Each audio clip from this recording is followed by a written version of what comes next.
Well, welcome everyone. I'm super excited about the guest that I have with me today. His name is Steven Glick from HomeAbroad Lending.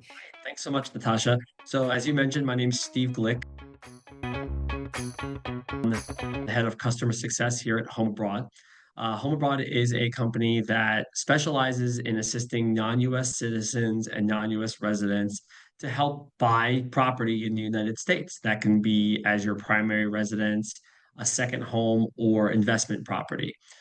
So we work hand in hand with our clients to give them all the information they need to educate them on the possibilities, the terms, and everything that goes along with buying property in the United States.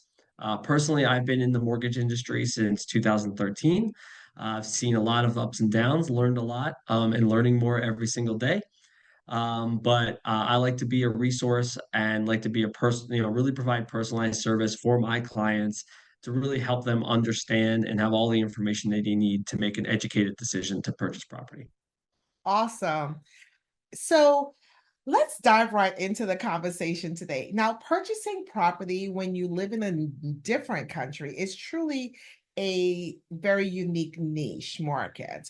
I have been successful working alongside with Home Abroad as one of my preferred partners to actually help clients successfully close deals when they're purchasing, whether investment properties or they're moving here or whatever the case may be, to attempt to help them navigate the very different space of purchasing property here. So when we're talking about finances, what's the first step that the client should take in terms of getting financial support and lending? What are some of the things you're looking for a client to provide you so that you can get a pre-approval, what we call a pre-approval here in the US?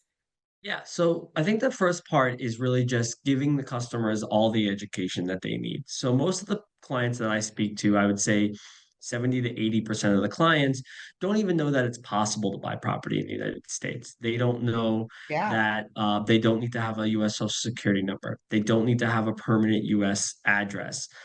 They don't need to even necessarily have a visa to enter the United States. that's true. There are options for so many different types of clients from all over the world looking to buy in the United States and looking to start their investment journey or their property ownership journey here.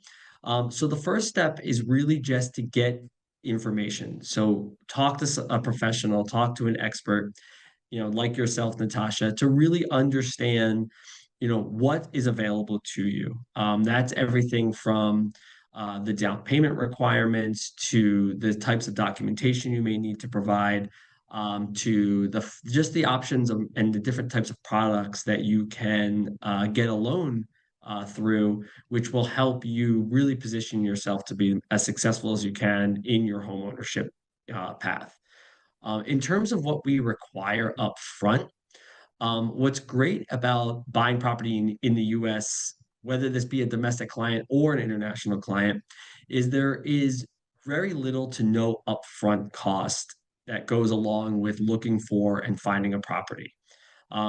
Services for real estate agents, for lenders, for advisors like myself, there's no upfront cost to seek out those answers to those questions. So that's the first thing that people need to understand is that there's no obligation that comes along with asking questions and reaching out for help.